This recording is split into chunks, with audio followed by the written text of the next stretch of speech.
Assalamualaikum warahmatullahi wabarakatuh. Perkenalkan saya Arfiantin dengan NIM E1S122005. Saya dari kelas A jurusan Teknik Informatika. Di sini saya akan memberikan penjelasan terkait dengan Introduction to Python Programming, yang mana penjelasan ini saya berikan sebagai bentuk untuk memenuhi tugas dari mata kuliah struktur data yang diberikan oleh dosen saya. Dalam penjelasan ini ada beberapa topik yang akan dibahas, yaitu Python Objects, kemudian ada Sequence Types, yaitu list, tuple, hash, dan string, kemudian ada Dictionary Class, ada Operators for Sequence and Dictionaries, selanjutnya ada Polymorphic Function, dan juga ada File Read and Write. Nah, juga ada Exception Handling, ada Iteration and Generation, selanjutnya ada Python Convenience, dan juga ada Scopes and Namespace. Baik, langsung saja kita masuk pada pembahasannya. Nah, di sini kita akan mengenalkan dulu apa itu Python. Nah, jadi Python adalah sebuah bahasa pemrograman yang didesain untuk high readability dan juga untuk pembuatan prototipe yang lebih cepat, yang mana ini mengarah pada pengembangan perangkat lunak yang siap untuk diproduksi. Nah, selanjutnya kenapa kita menggunakan Python atau kenapa harus Python?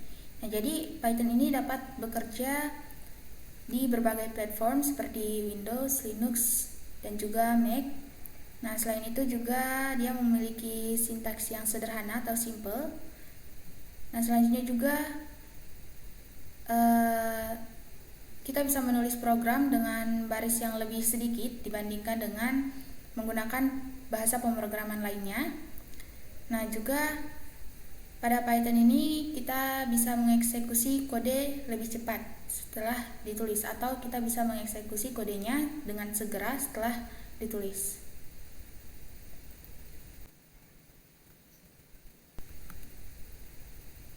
Nah, selanjutnya how and where to write programs.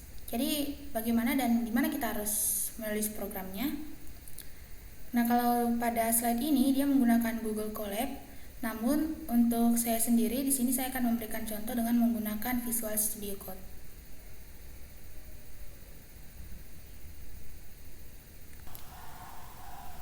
Baik, selanjutnya kita masuk pada Python Introduction. Nah, di sini kita akan belajar terlebih dahulu terkait dengan membuat komentar. Jadi untuk membuat komentar bisa menggunakan tagar ini atau juga triple tanda kutip seperti ini.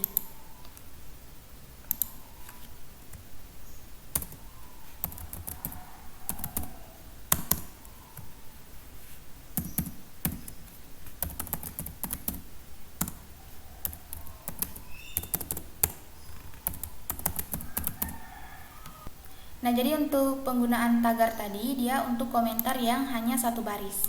Sedangkan untuk triple tanda kutip itu untuk komentar yang lebih dari satu baris.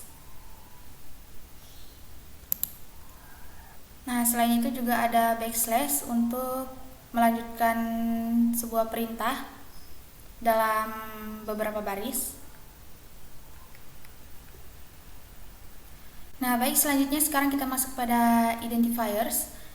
Nah, identifiers itu adalah sebuah nama variabel yang mana nama variabel ini peka terhadap huruf besar kecil, kemudian juga terhadap kombinasi hurufnya. Selain itu peka juga terhadap angka dan juga underscore. Nah, jadi untuk contohnya itu misalnya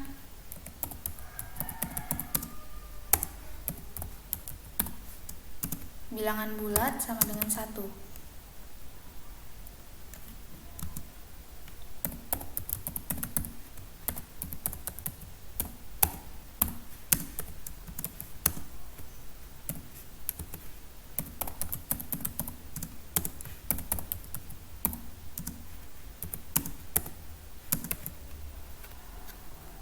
Nah, meskipun kelihatannya sama, namun ketiga ini berbeda karena ada yang memiliki underscore, kemudian ada yang memiliki huruf besar dan juga huruf kecil.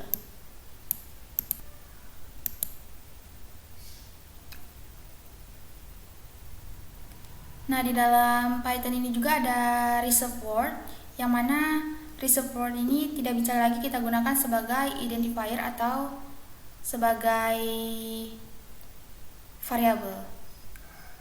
Nah, dapat dilihat di sini ada false, none, true, and, as, assert, break, class, continue, def, del, elif, dan lain sebagainya.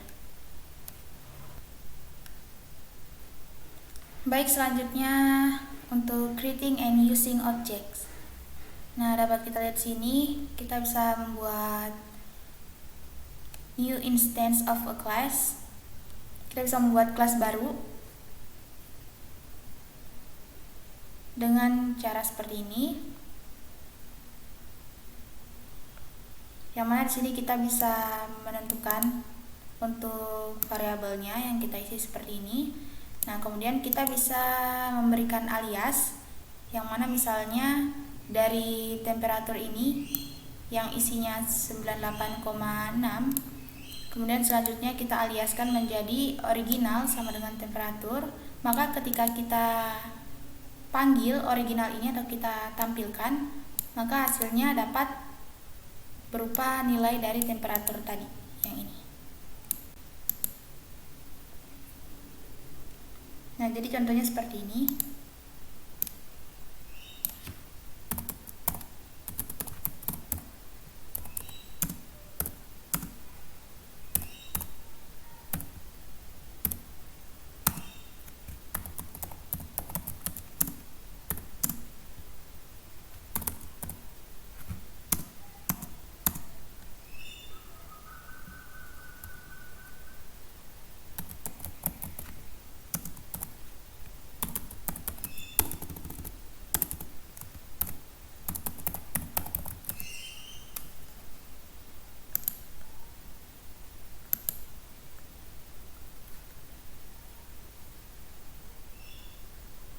Nah, jadi hasilnya seperti ini karena kita sudah memberikan alias pada temperatur ini, yang mana original sama dengan temperatur, maka dia akan menghasilkan 98,6 ketika original ini ditampilkan atau dipanggil.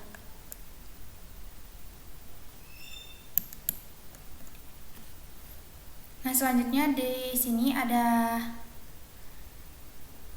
cara untuk memanggil sebuah metode seperti ini. Nah, selanjutnya juga ada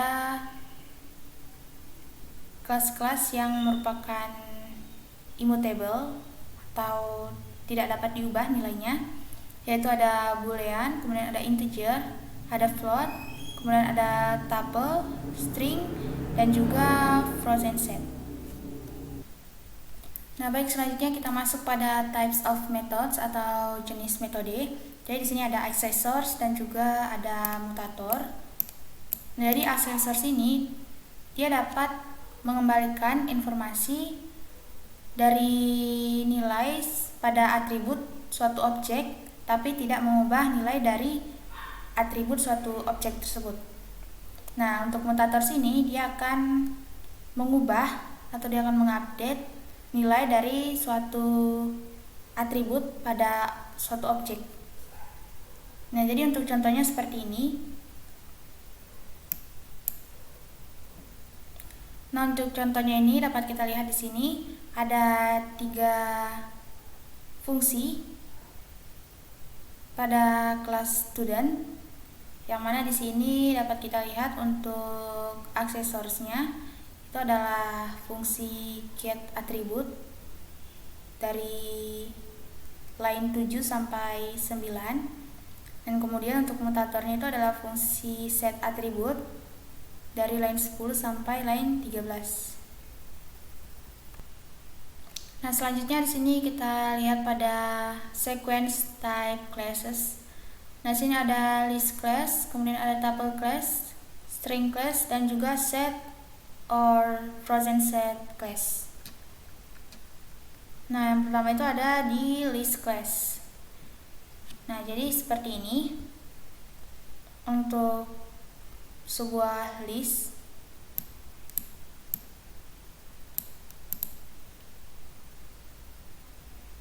Nah, Nah, jadi list ini dapat menyimpan sebuah objek yang berurutan atau sequence of object.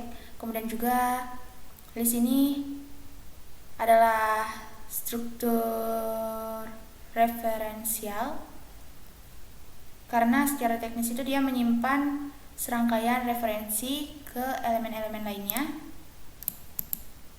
Nah, list ini juga merupakan sebuah sequence yang berbasis array dengan indeks 0 seperti ini, dari 0 sampai n kurang 1.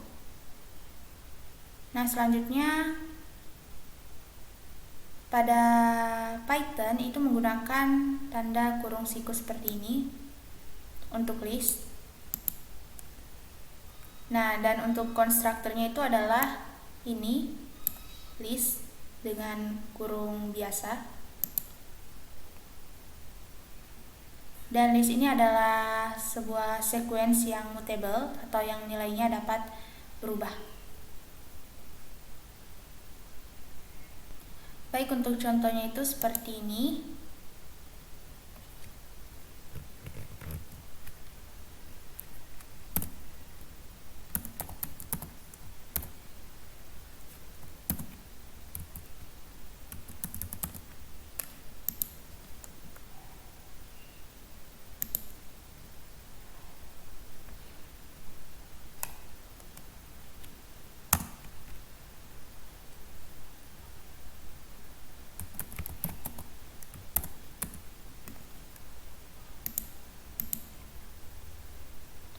Nah, jadi seperti ini listnya menggunakan kurung siku. Dan ini untuk konstruktornya tadi.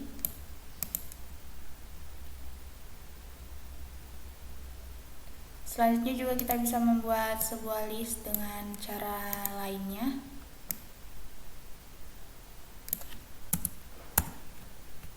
Dengan menggunakan kurung siku seperti ini.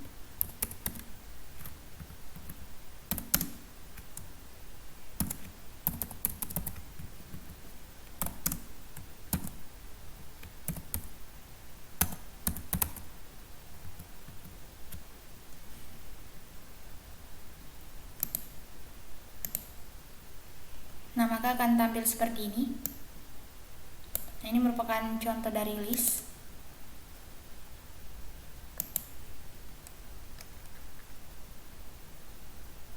Nah, selanjutnya untuk tuple class.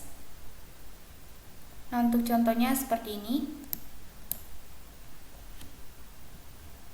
Nah, untuk tuple ini merupakan sebuah kelas yang immutable atau tidak dapat diubah.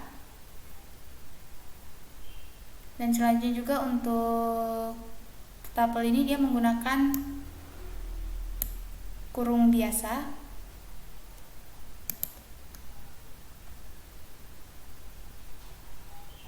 Dan untuk contohnya itu seperti ini.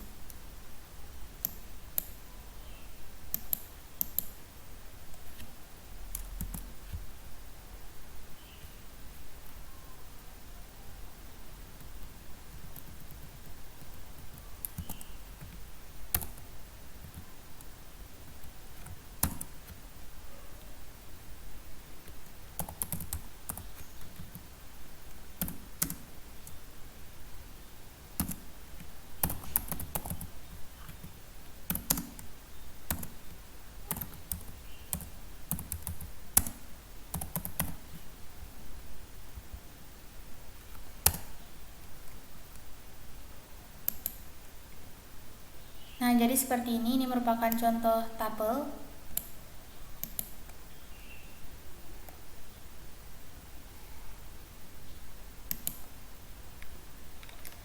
Nah, selanjutnya ada string class, yang mana string class ini juga termasuk dalam immutable sequence. Nah, untuk contohnya seperti ini.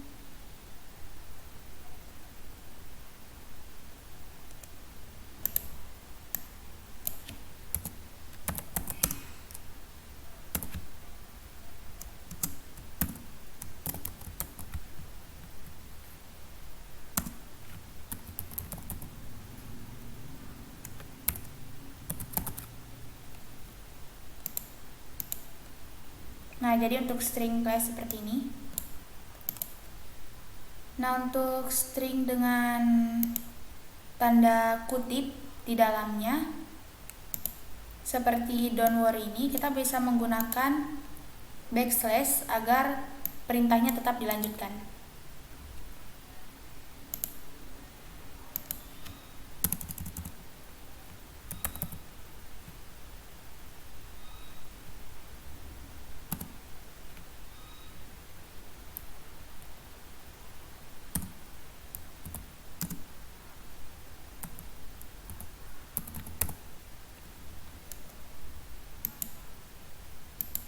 Nah, jadi seperti ini.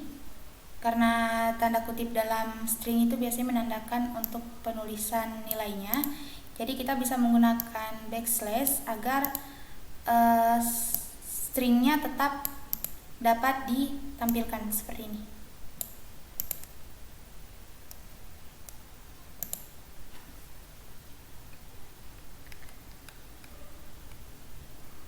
Nah, selanjutnya untuk set and frozen set class.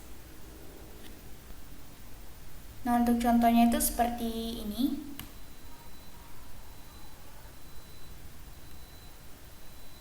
Nah, ini contohnya.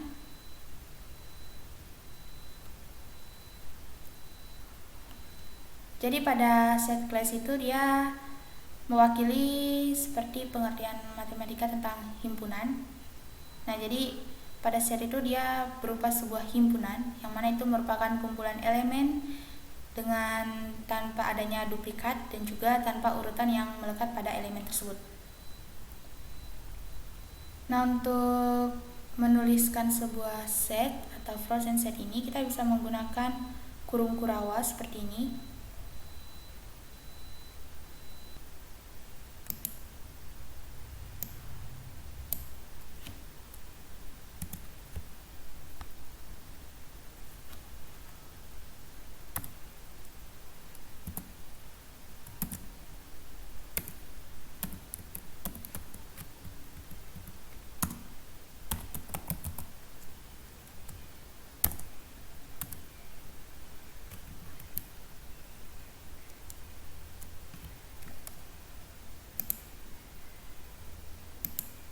Nah, jadi ini merupakan sebuah set atau berupa himpunan. Nah, untuk mengetahui apakah dia ini benar set atau bukan, kita dapat lihat atau kita dapat tampilkan tipe datanya.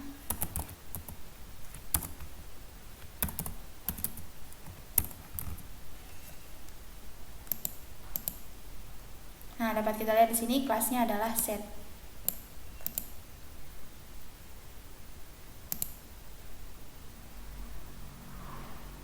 Nah, selanjutnya ada dictionary class. Jadi untuk dictionary class ini dia merepresentasikan suatu kamus atau pemetaan dari sekumpulan kunci yang berbeda ke nilai yang terkait. Nah, untuk contohnya seperti ini. Ini adalah contoh dari dictionary.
Nah, jadi seperti ini dapat kita lihat untuk dictionary, dia juga menggunakan kurung Kurawa seperti ini.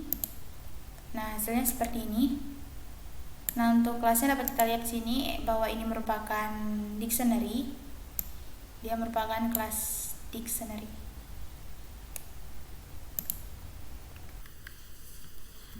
Baik, selanjutnya kita masuk pada expression, operators, and precedence. Nah, di sini ada beberapa operator. Yang pertama ada logical operator, yaitu not, and, dan juga or. Kemudian ada equality operator, yang mana itu adalah is not, dan tanda seperti ini. Nah, selanjutnya ada comparison operators, yang mana ini seperti lebih kecil sama dengan, lebih besar, dan juga lebih besar sama dengan. Nah, kemudian selanjutnya ada arithmetic operator. Nah, jadi ini seperti jumlah, kurang, kali, bagi, dan juga lain sebagainya. Dan selanjutnya ada bitwise operator. Nah, jadi yang seperti ini. Nah, sekarang kita lihat pada sequence operator. Nah, jadi untuk pada Python itu kan dia bergantung pada pengindeksan 0 pada sequence atau pada suatu baris, sehingga baris dengan panjang n itu memiliki elemen yang diindeks dari 0 hingga n kurang 1. Nah, selanjutnya Python ini juga mendukung dengan penggunaan indeks negatif. Nah, selanjutnya pada Python ini juga bisa slicing atau mengiris. Jadi kita bisa mengiris sebuah interval dengan setengah terbuka seperti contohnya ini.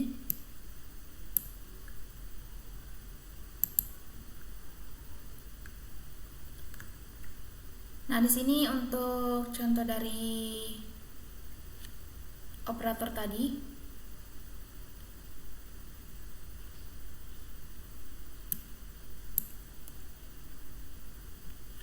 Kita coba sedikit.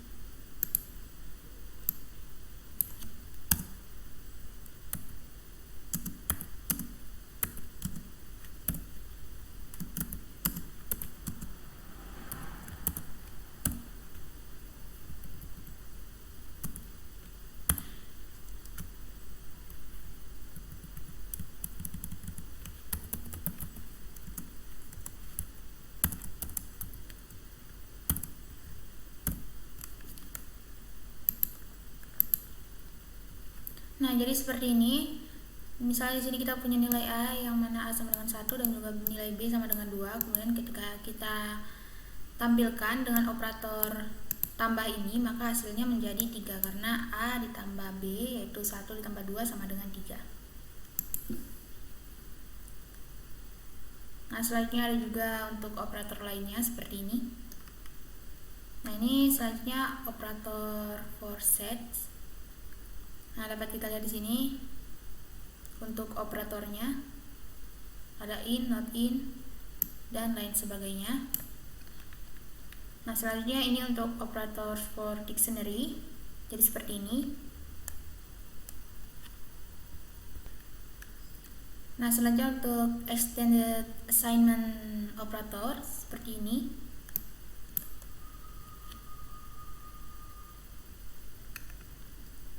Nah, selanjutnya untuk operator precedence. Nah, untuk operator precedence dapat kita lihat di sini simbol-simbolnya seperti ini.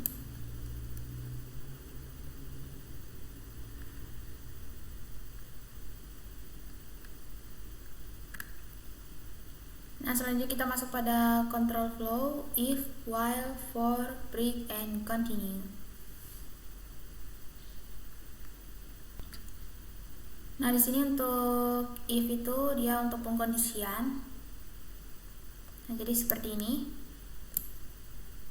Kemudian di sini dapat kita lihat untuk while perulangan dan juga for perulangan.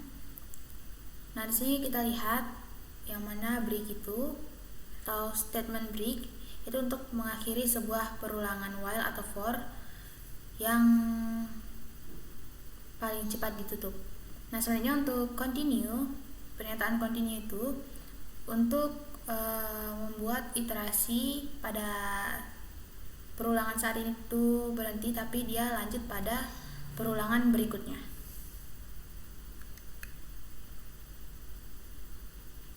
Saya akan memberikan contohnya.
Nah, jadi seperti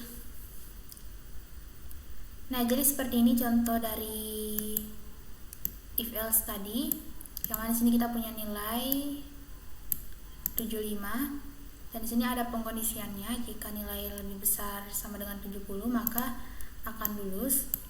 Namun jika tidak ada pengkondisian lain lagi maka tidak lulus. Nah, di sini akan tampil lulus karena nilainya itu lebih besar dari 70, yakni 75.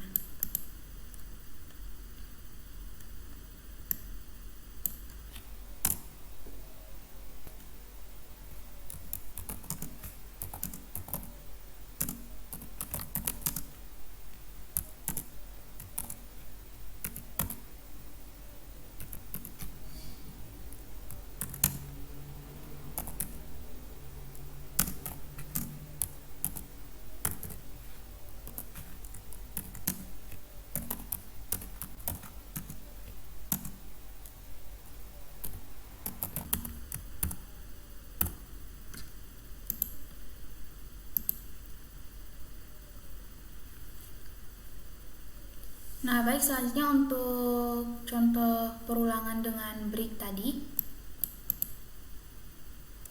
Nah, jadi untuk yang ini dengan statement break, dapat kita lihat bahwa perulangannya itu berhenti setelah i-nya sama dengan 5. Nah, jadi break itu dia akan menghentikan perulangan.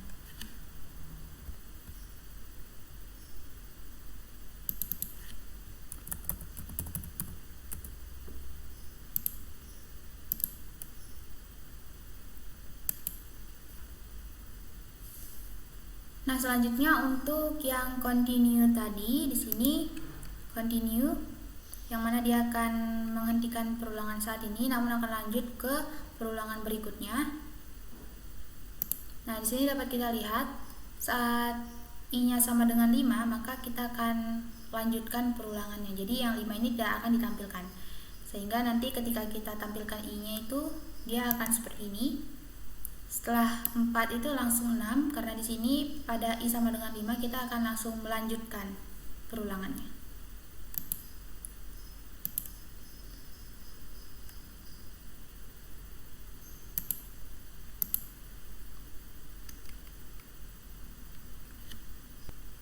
Nah, selanjutnya kita masuk pada function. Nah, jadi function ini digunakan untuk mendeskripsikan suatu fungsi tradisional.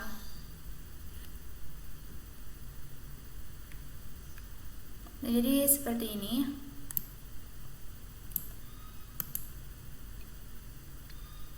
Nah, kemudian ada juga yang namanya metode, yang mana metode ini digunakan untuk mendeskripsikan fungsi anggota yang dipanggil pada objek tertentu. Nah, ini merupakan metodenya.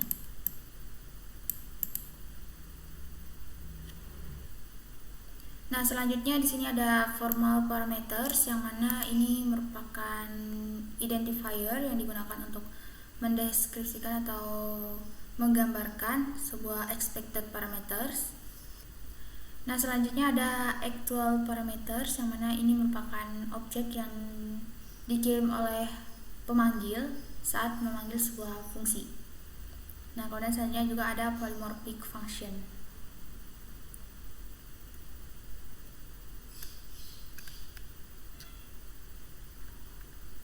Nah, di sini kita lihat ada yang namanya default parameter. Jadi seperti ini.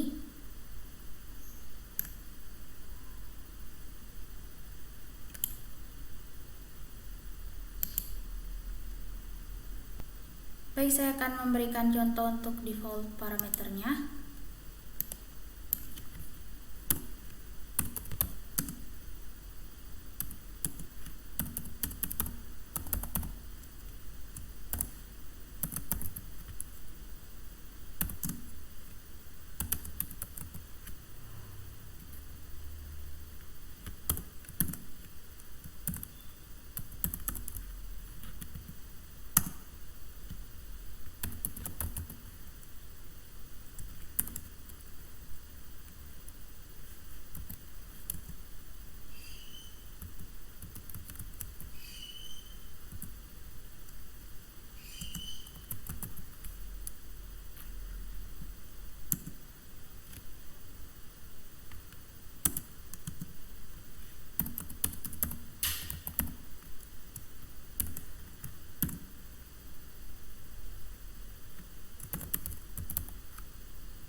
Nah, baik, jadi seperti ini untuk contoh dari parameter default.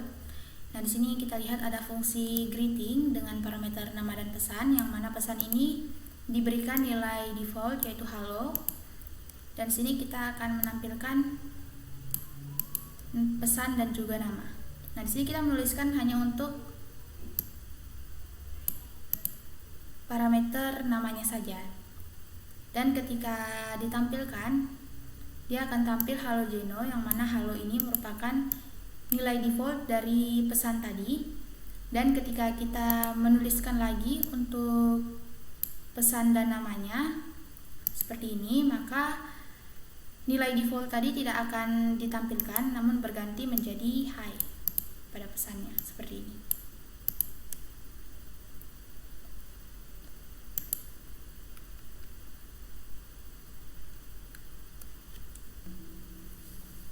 Nah, selanjutnya ada input output. Nah, seperti ini.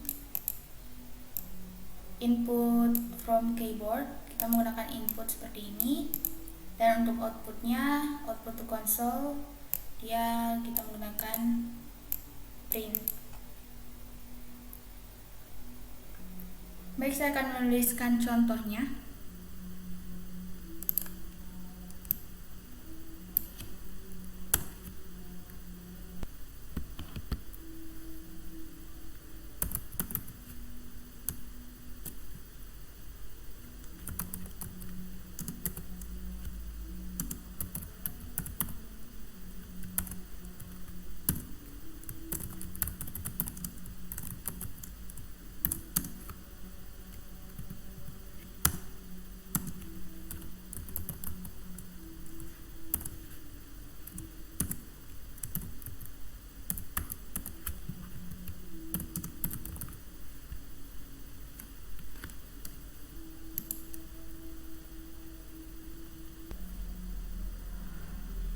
Nah, baik, jadi seperti ini untuk contoh input output itu. Nah, di sini kita masukkan untuk nama sebagai inputan. Nah, jadi di sini misalnya saya tulis Jeno. Nah, selanjutnya di sini kita klik enter. Nah, maka akan tampil seperti ini. Halo Jeno untuk outputnya.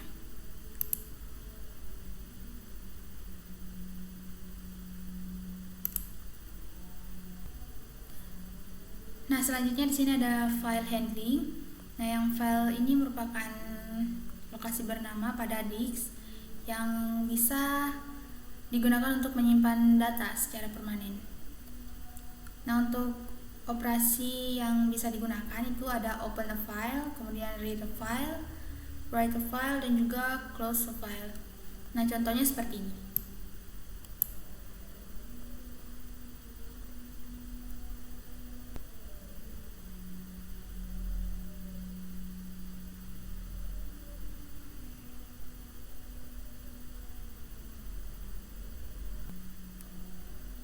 Baik, saya tuliskan contohnya di sini.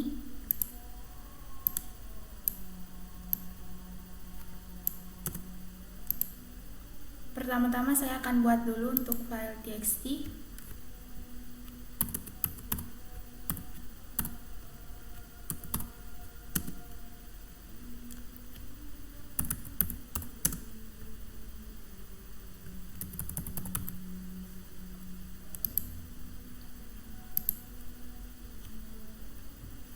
Nah, selanjutnya di sini saya akan tuliskan untuk open filenya atau buka file.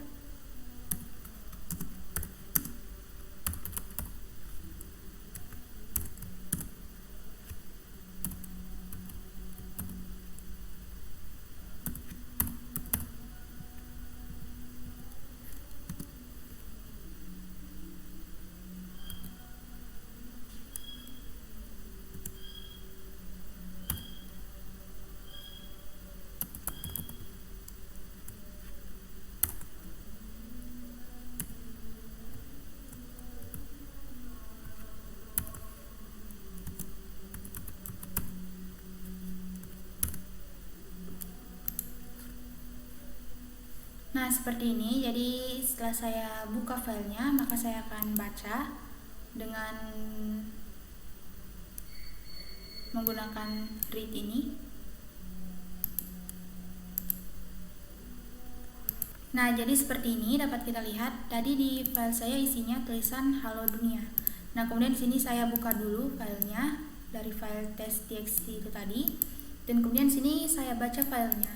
Sehingga ketika kita jalankan akan tampil halo dunia, sama seperti pada file ini tadi.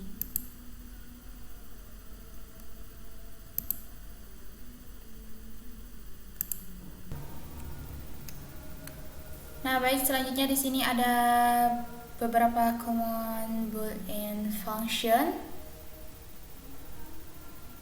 Di sini ada calling sintaksnya seperti ini. Dan selanjutnya ini juga ada boolean file input output commands. Nah, dapat kita lihat di sini seperti ini. Nah, selanjutnya kita masuk pada exception handling. Yang mana di sini an exception ini merupakan suatu peristiwa yang terjadi selama eksekusi program yang mengganggu aliran normalnya atau normal flow-nya.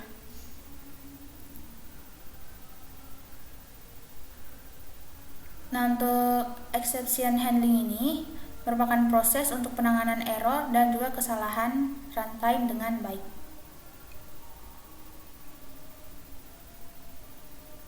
Nah, ini mencakup dua tugas utama.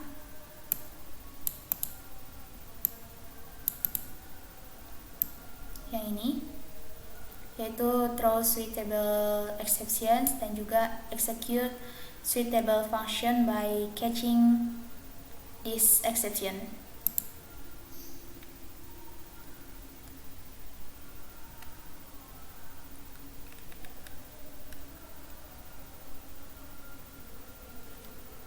Nah, selanjutnya di sini dapat kita lihat ada raise an exception.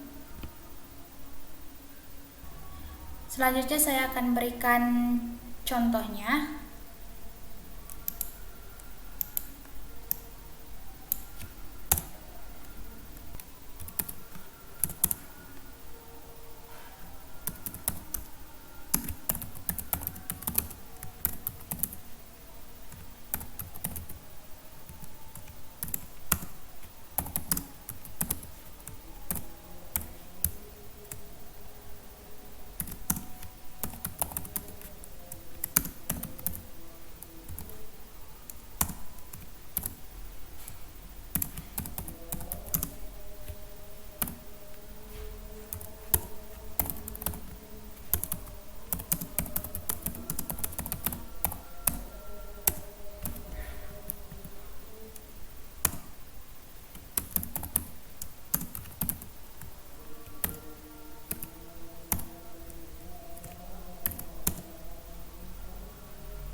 Nah, baik, ini merupakan contohnya.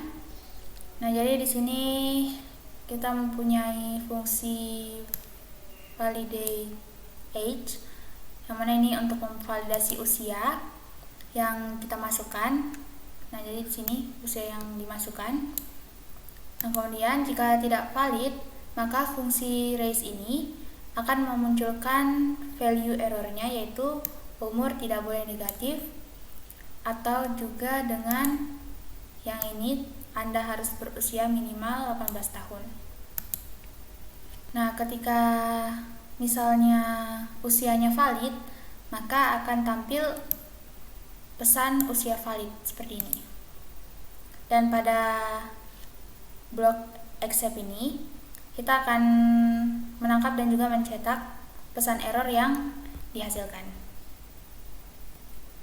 Jadi misalnya jika terjadi value error saat validasi usia, nah maka akan ditangkap pada blok accept ini, dan juga akan dicetak pesan error sesuai dengan isi pesan yang ada di sini.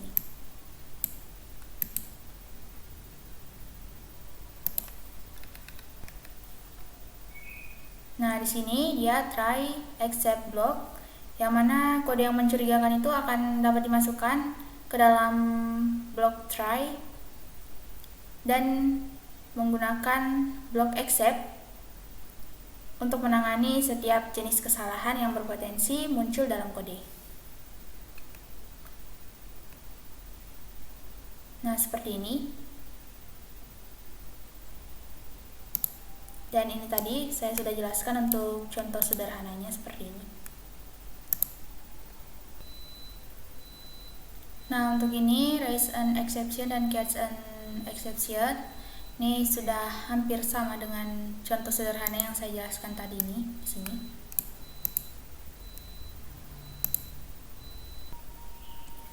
Nah, selanjutnya assert function. Nah, di sini assert function itu digunakan untuk menegakkan suatu kondisi atau enforce a condition. Nah, kemudian selanjutnya dia akan menimbulkan exception ketika kondisinya tidak terpenuhi. Nah, jadi seperti ini. Dan ini contohnya.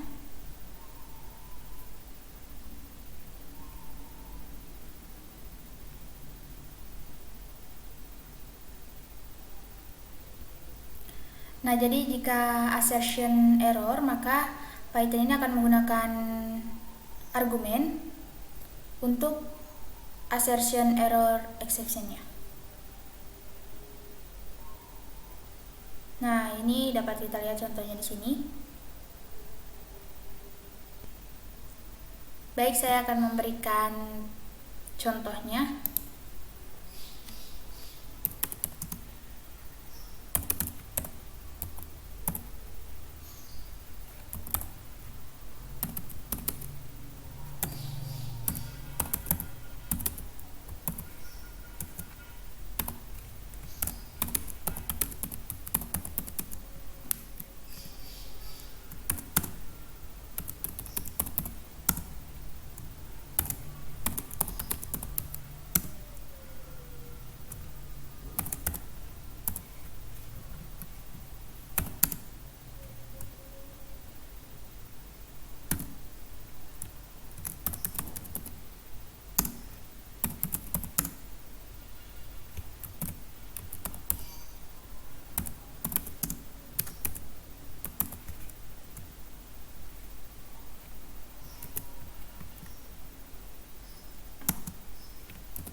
Nah, baik, jadi seperti ini contohnya.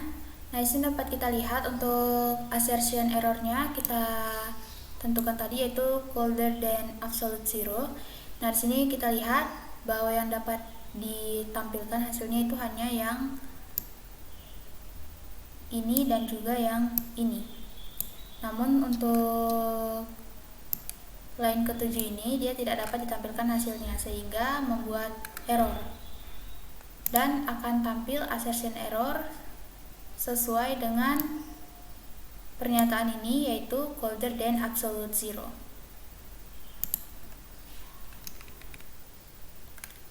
Nah, baik, selanjutnya di sini ada common exception types. Di sini ada kelasnya, yaitu beberapa, ada exception, attribute error, AOF error, kemudian ada IO error, ada index error, key error, kemudian juga ada keyboard interrupt, kemudian ada name error, stop iteration, type error, dan juga ada value error dan juga zero division error.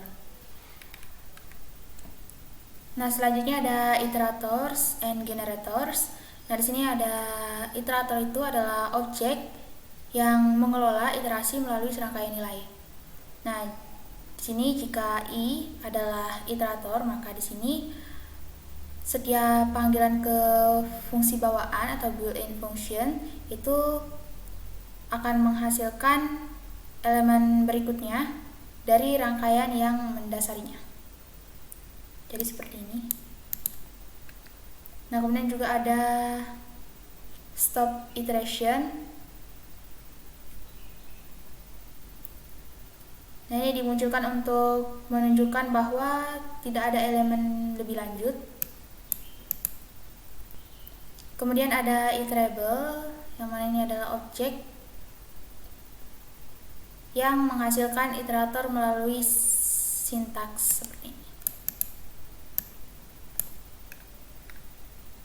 Nah, selanjutnya di sini ada teknik yang paling mudah untuk iterator dengan Python itu melalui dengan penggunaan generators. Nah, selanjutnya generator ini dapat memiliki beberapa perintah hasil. Nah, selanjutnya iterators dan generators ini memberikan manfaat lazy evaluation, yang mana itu nilai dihitung jika diminta, dan seluruh rangkaian tidak perlu berada di memori pada satu waktu.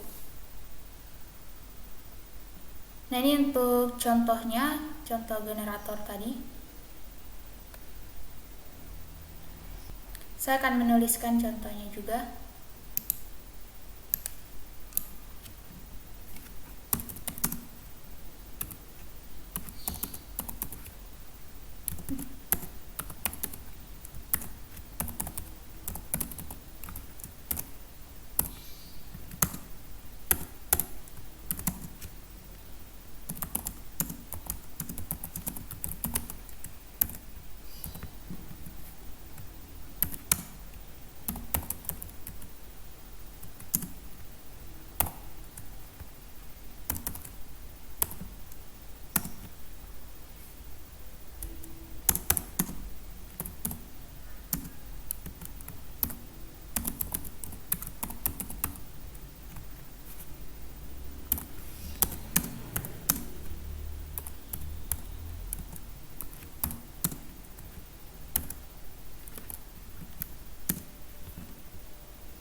Nah, baik, jadi seperti ini contoh dari generator tadi.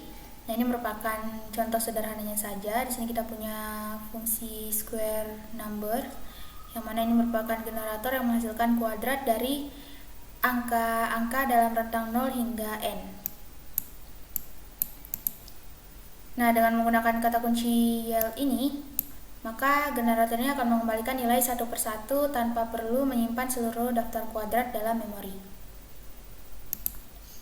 Nah, kemudian di sini kita membuat objek generator dengan memanggil square number 5. Dan juga selanjutnya kita akan menggunakan objek generator tersebut dalam perulangan for untuk mencetak hasilnya. Nah, seperti ini. Sehingga akan tampil hasil seperti ini.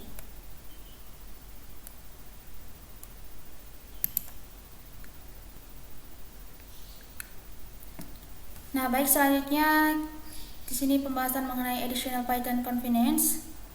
Jadi kita dapat lihat di sini ada conditional expression seperti ini. Nah, baik, selanjutnya di sini ada comprehension syntax, yang mana ini bisa digunakan dalam sebuah Python untuk membuat struktur data seperti list, set, dan juga dictionary, itu dengan sintaks yang lebih ringkas dan juga mudah dibaca. Nah, kita lihat sini contohnya seperti ini. Dari yang sepanjang ini menjadi lebih ringkas seperti ini. Kita coba tuliskan ya contohnya.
Nah, jadi seperti ini contohnya ketika kita menggunakan comprehension syntax, yang mana di sini dapat kita lihat sebelumnya itu kita menggunakan sintaks yang biasa, itu akan membuat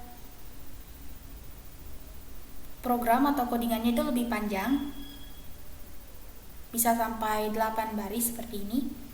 Nah, namun ketika kita menggunakan comprehension syntax itu hanya sampai 4 baris saja seperti ini, yang mana hasilnya pun kita bisa mendapatkan hasil yang sama. Nah, jadi seperti ini, hasilnya tetap sama, namun dengan sintaks yang lebih ringkas. Nah, selanjutnya di sini untuk comprehension syntax lagi, untuk lanjutannya ada untuk list comprehension, kemudian ada set comprehension, kemudian ada untuk generator comprehension dan juga dictionary comprehension. Nah, selanjutnya di sini kita dapat lihat bahwa generator syntax itu sangat menarik ketika hasilnya itu tidak perlu disimpan dalam memori. Nah, ini untuk sebagai contohnya seperti ini.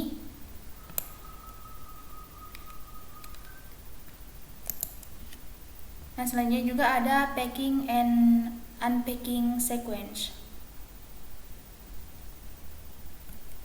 Jadi di sini ada automate packing, yang mana jika serangkaian ekspresi atau expression itu yang dipisahkan karena diberikan dalam konteks yang lebih besar. Nah, ekspresi tersebut akan diperlakukan sebagai satu tupel meskipun tidak ada tanda kurung yang disertakan. Nah, seperti ini. Nah, kemudian selanjutnya salah satu kegunaan dari packing pada Python ini itu untuk mengembalikan beberapa nilai dari suatu fungsi. Nah, selanjutnya di sini juga ada automated unpacking, yang mana di sini mengizinkan seseorang itu untuk menetapkan serangkaian pengidentifikasi individu ke elemen urutan atau ke sequence seperti ini.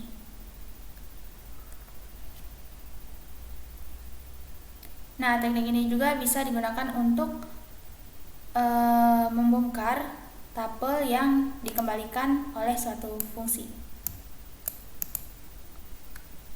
Nah, selanjutnya di sini ada simultaneous assignment, yang mana ini merupakan kombinasi dari automated packing dan juga unpacking.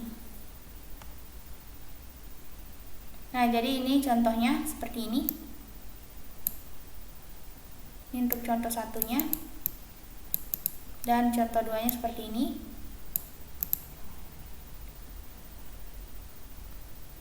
Nah, baik, selanjutnya scopes and namespace.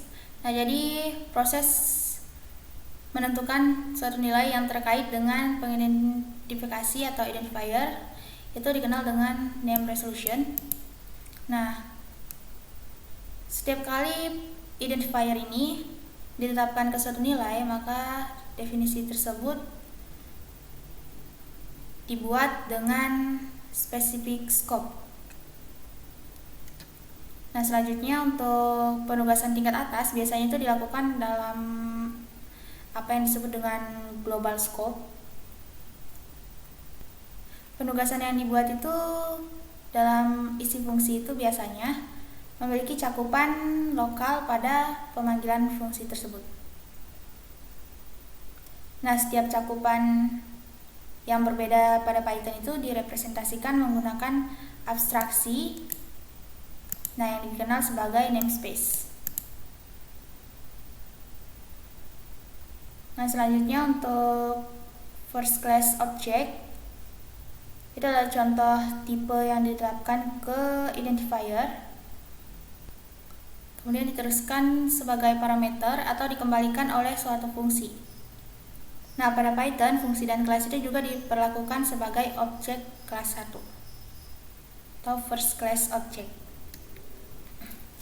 Nah, selanjutnya di sini ada modules. Nah, jadi modules ini merupakan kumpulan fungsi yang terkait erat dan kelas-kelas yang didefinisikan bersama dalam satu file kode sumber yang dapat diimpor dari dalam suatu program.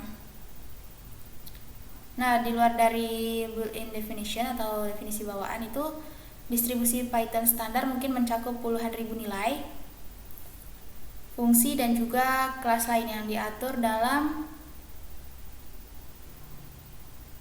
libra tambahan atau additional libra yang ini.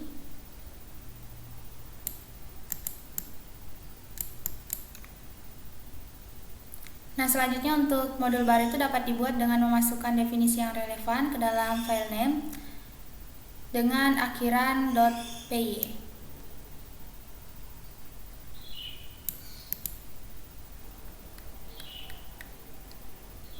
Nah, jadi seperti ini untuk existing modulesnya. Ini ada modul name-nya, ada array, kemudian ada collection, ada copy, heap, key, kemudian ada math, ada os, kemudian ada random, array, sys, dan time. Dan sini ada deskripsinya, dapat dilihat.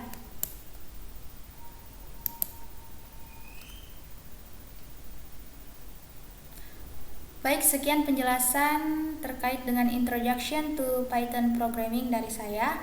Lebih dan kurangnya mohon dimaafkan. Wassalamualaikum warahmatullahi wabarakatuh.